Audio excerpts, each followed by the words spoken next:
do you think our community is doing well? Thanks for the question, Mia. I think our community is actually doing very well.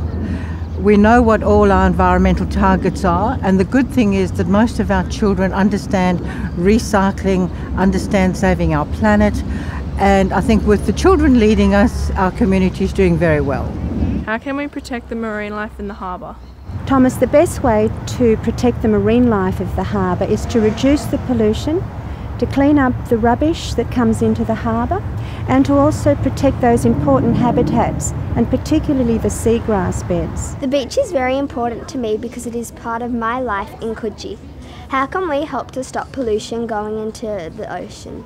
Well, that's a really good question, Grace, and a really important question, because what we can do to stop pollution entering into our great beaches and our great waterways is to make sure that rubbish doesn't end up in the pathway that leads to the oceans.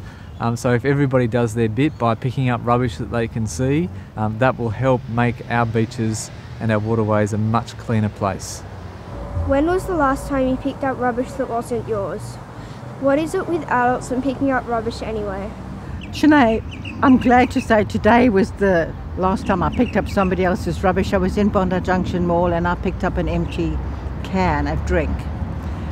I absolutely agree with you. Adults don't think about picking up somebody else's rubbish. So it's up to you and all your classmates. You've got to train your parents and your parents' friends to pick up the rubbish, no matter who put it there. How much waste is thrown into landfill each year?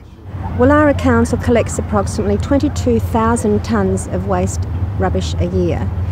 Approximately 4,000 tonnes goes into green waste, so we can recycle that as compost.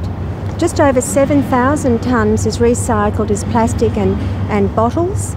And then the more interesting one is 30 tonnes, and it's only a small amount, and it's a good start, that 30 tonnes is recycled e-waste. And we do this with Waverley Council, and it's an important part of our sort of waste recycling because it prevents those 30 tonnes from going into landfill, where the computers and mobile phones break down to produce toxic chemicals and have a really adverse effect on our environment. We want to start composting at our school, and we were wondering if the council could help with resources for this. Well, that's a really good question, Holly. Thank you so much for asking it. At Council, we have a program called the Compost Revolution, and we have staff members who are really specially trained in this type of area. So we could help you by giving you access to people who know what to do in terms of composting and worm farming. So if you need that sort of assistance, I'd be only too happy to help you guys out at your school for that.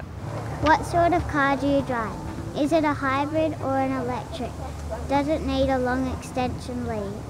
Yeah, I drive a Toyota Prius. It is a hybrid car, but it's an electric car and it generates itself. I haven't got a long extension cord and I do drive it myself and I haven't got a driver.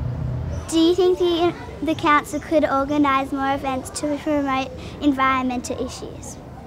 Thanks, Eleanor, for that great question. We are very proud at Council to support many events that raise environmental sustainability awareness. We're obviously supporting the Earth Hour Starlight Picnic, which you're all at the moment, so we're very, very pleased to be able to support those types of events each year.